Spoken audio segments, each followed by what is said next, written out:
Olá, sexto ano, tudo bem com vocês? Estamos aqui para mais uma videoaula e hoje nós vamos encerrar o nosso livro volume 1 de História. Nós vamos dar continuidade às civilizações da Antiguidade. Nós viemos falando, ao longo do livro 1 de civilizações que se desenvolveram no Crescente Fértil, aquela região que eu falei para vocês que foi chamada assim por dois motivos. Primeiro, porque ela tinha um formato de lua crescente.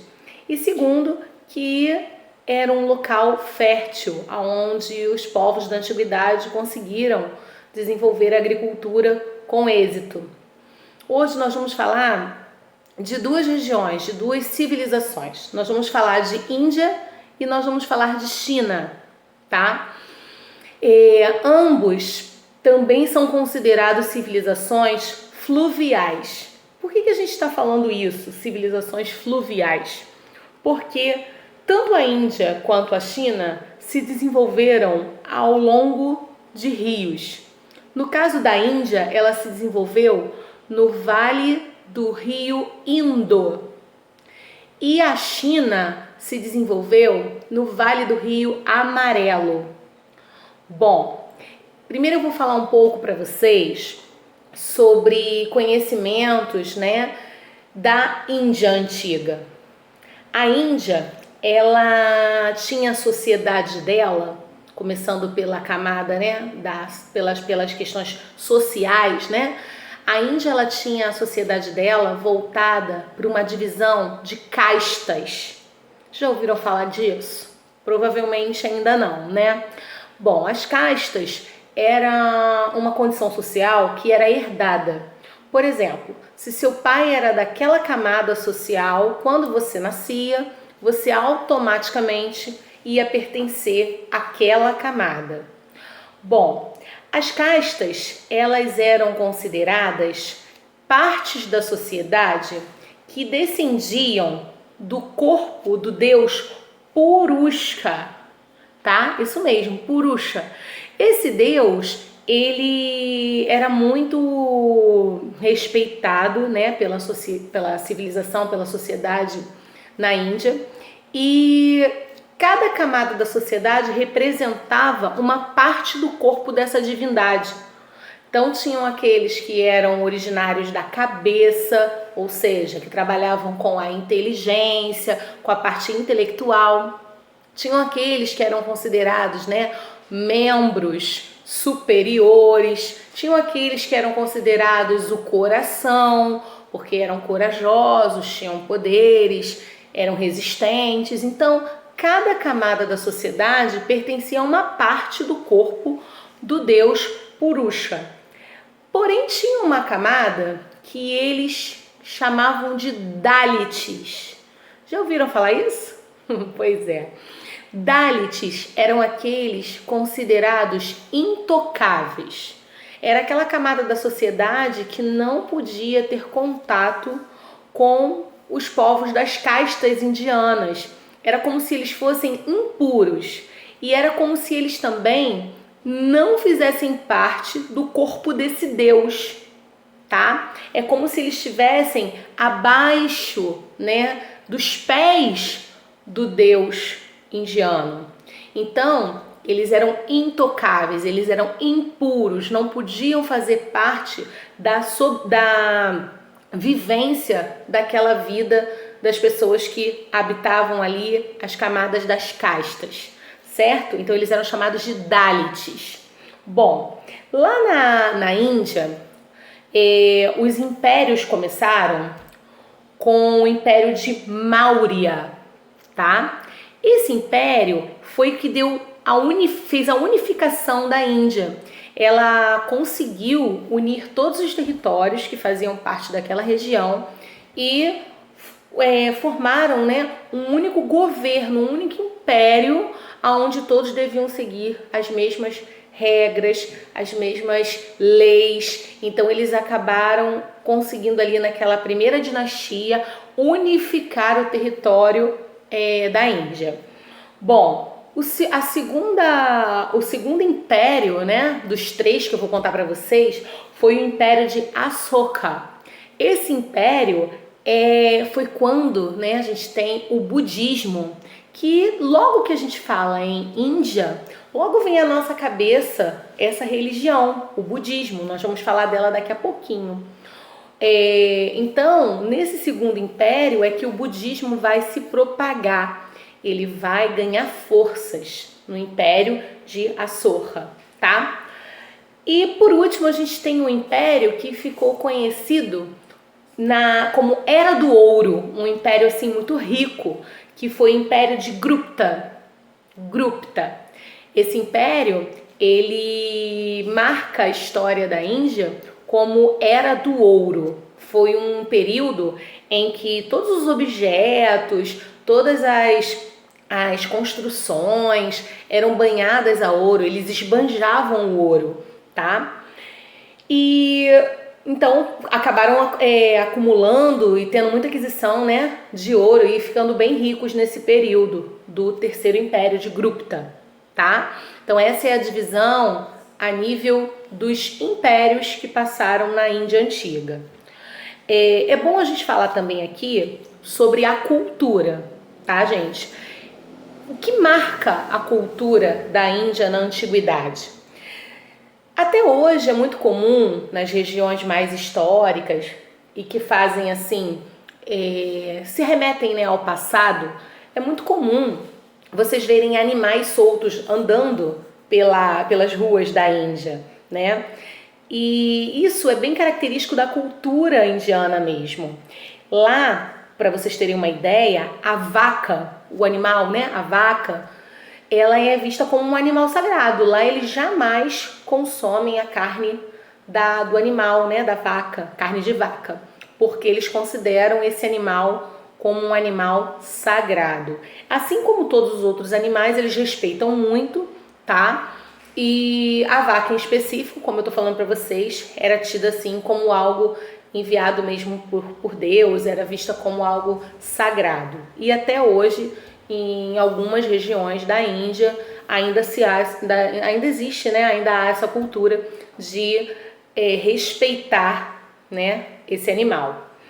Uma contribuição muito grande também que a Índia deixou e marcou, né, a cultura deles e deixou até como herança cultural para os povos do Ocidente. Hoje, se não fosse todos esses conhecimentos, muita coisa não seria possível, né? Eles deixaram grandes conhecimentos matemáticos, como o número indo-arábico, o sistema de numeração. Então, os conhecimentos matemáticos eles foram herdados aí dessa cultura indiana, certo? Bom, além da gente falar dos impérios, né, que tá relacionado à política e também à cultura, a gente também precisa falar um pouquinho sobre a religião. Na Índia, a gente tem 3 religiões, né, que chamam mais atenção. Na verdade, a Índia ela é uma região que tem muitas religiões. Lá existe a presença assim para mais de 20 religiões, para mais de 30 religiões. Só que é lógico que não tem como a gente guardar todas elas e falar sobre todas. Então a gente escolhe aquelas que são relevantes, que até hoje têm influência no território. Então a gente vai falar de 3 religiões que marcam aí a Índia Antiga, tá? Que são importantes, que são relevantes, que se sobressaem. Uma é o Brahmanismo, isso mesmo, Brahmanismo. Esse nome vem do deus que eles cultuavam, que é o deus Brahma.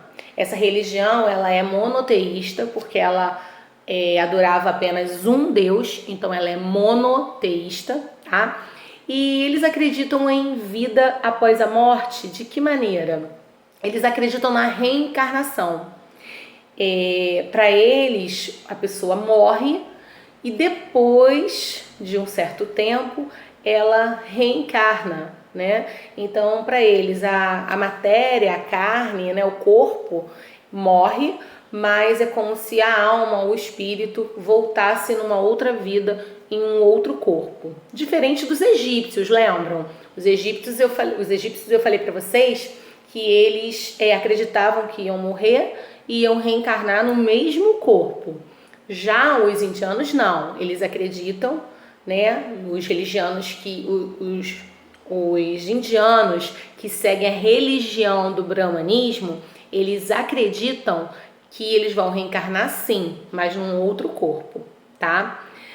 A outra religião é o hinduísmo. O hinduísmo, ele acredita também na reencarnação num outro corpo e é uma religião politeísta, porque eles acreditam em vários deuses. Não sei se vocês já viram alguns jogos, né, de videogame que aparece a deusa Shiva, Kali, tem também um outro que se chama Ganesha, né? Então, esses deuses, eles são de culto, né, da religião hinduísta. E essa religião, o que ela tem de interessante é que ela agrupa outras religiões. Ela tem um pouquinho do budismo, ela tem um pouquinho do brahmanismo, tá? Então é uma religião que acaba agrupando outras religiões. Ela juntou um pouquinho de cada e aí se estabeleceu como religião. Ela é o maior credo que existe na Índia até hoje, tá? Até hoje o hinduísmo ele marca a civilização da Índia, tá? E por último falar também para vocês do budismo. Quem já ouviu falar de Siddhartha Gautama? Sabem quem é essa pessoa? Não? Então eu vou fazer a pergunta diferente. Quem já ouviu falar de Buda? Ah, agora vocês sabem, né? Então, gente, Siddhartha Gautama é o nome, né, do Buda.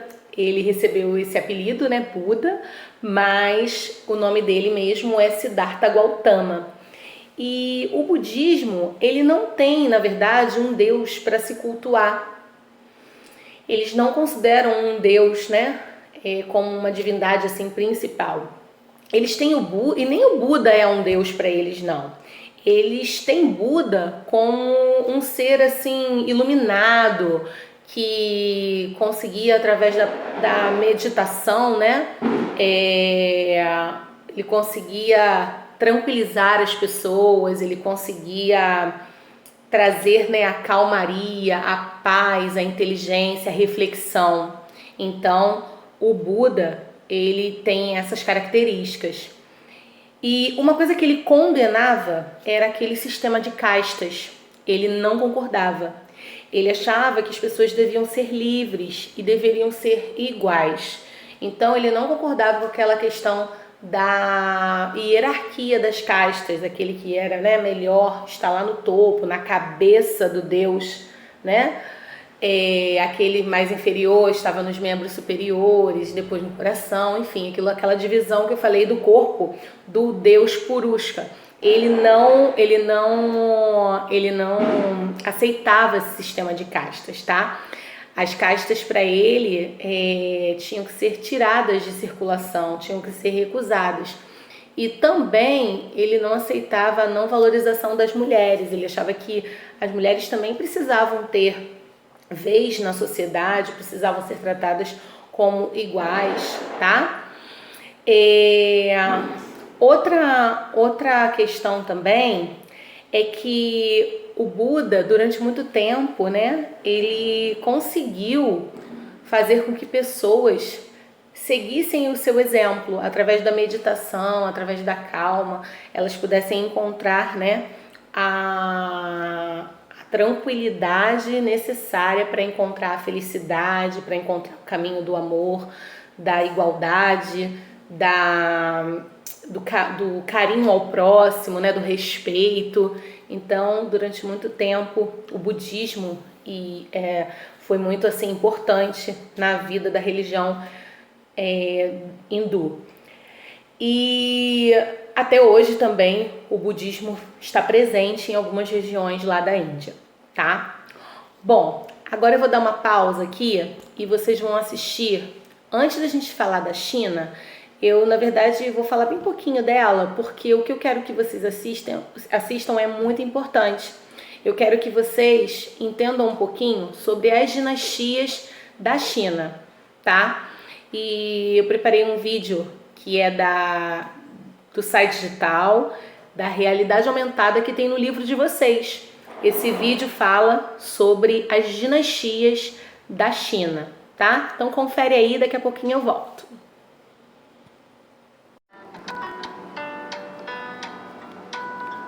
A China é o país mais populoso do mundo e possui uma história e uma cultura que perpassam milênios.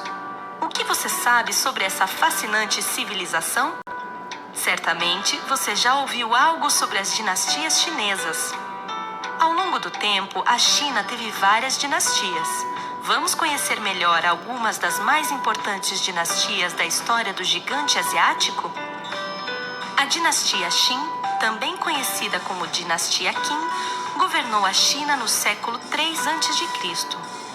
Nesse período, houve a centralização do poder na China e a adoção do chinês como principal idioma.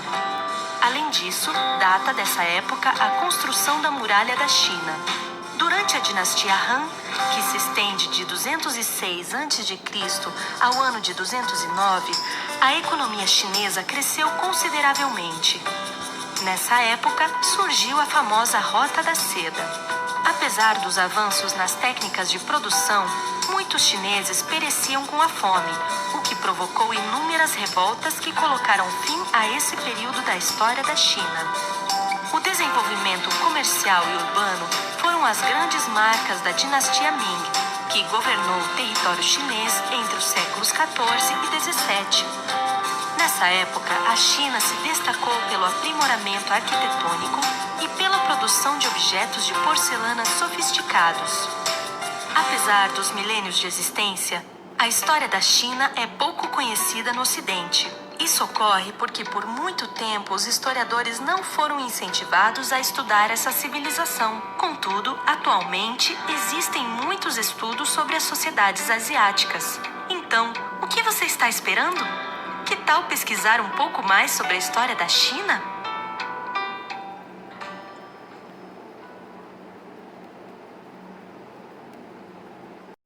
Bom, gostaram? Então, é um vídeo bem bacana, né? Mostra, a ilustração dele mostra, né, regiões aí da China, cultura, fala um pouquinho das dinastias que vocês puderam acompanhar aí, cada uma delas. E o que eu tenho a dizer a vocês é o seguinte, que essas dinastias, elas começaram em 1600 anos antes de Cristo, tá? E essas dinastias, elas trazem a centralização política da China. Elas conseguem também centralizar o poder aí nas mãos, né, desse imperador chinês. Como vocês puderam ver, a primeira dinastia foi de Xia. Só que existe um impasse sobre ela, porque dizem que ela pode não ter existido, porque na verdade não se tem fatos concretos dessa dinastia. Acredita-se que ela pode ter sido uma lenda, né, uma lenda da China, e aí não se tem provas que ela de fato ocorreu, tá? Mas a primeira foi a dinastia de Xia. A gente tem a dinastia de Shang. Essa dinastia foi quando surgiram os logogramas, que são aqueles símbolos que representam, por exemplo, um símbolo representa felicidade, o outro representa amor, o outro representa paz, que às vezes até as pessoas, né, atualmente tatuam na pele, e cada um tem um significado. Então foi na dinastia de Shang. Depois teve a dinastia de Zhou, de Zhou, depois a dinastia de Qin e a dinastia de Han. Então, a gente não precisa ficar aqui, né, decorando essas dinastias, nem saber exatamente o que aconteceu em cada uma delas, mas a nível de conhecimento é bastante interessante, porque elas contam toda a história chinesa da antiguidade. Tá bom, gente? Então, para a gente encerrar, eu vou deixar aqui os exercícios, tá? De tudo que a gente conversou hoje. na verdade, de tudo que eu passei para vocês, né, através da última videoaula do livro 1, tá? E vocês vão fazer os exercícios e realizando esses exercícios a gente fecha o volume 1. E aí na próxima videoaula, que vai ser a aula 4, aí a gente dá continuidade com o livro 2. E aí nós não vamos mais falar da Índia, nem da China, e nem do Egito, e nem da Mesopotâmia, e nem dos persas, nem dos fenícios, nem dos hebreus, como a gente veio falando. Aí nós vamos caminhar e vamos falar dos gregos. O nosso livro 2 todinho fala sobre Grécia, a Grécia Antiga. Tá bom, gente? Então anota aí as páginas para que vocês possam fazer os exercícios e encerrar o nosso livro 1, ok? A primeira página que vocês devem fazer é a página 201. Nessa página tem os exercícios 1, 2 e 3. Então, na 201, 1, 2 e 3. Tem a página 203, que é do 1 ao 4, que já é aquela folha só de atividades. E para finalizar, não esqueçam que tem um infográfico na página 204, que é aquele que a gente preenche com palavras ou com pequenos trechos, né? Para ver se realmente vocês entenderam todo aquele capítulo. É um resumão do capítulo. Ok, gente? Então, até a próxima. Se cuidem. A gente vai se ver logo, logo. Eu tô na torcida por isso, tá? Que tudo passe bem rápido, porque já deu, né, gente? A gente tá morrendo de saudade, tá bom? Um beijo, queridos. Tchau, tchau.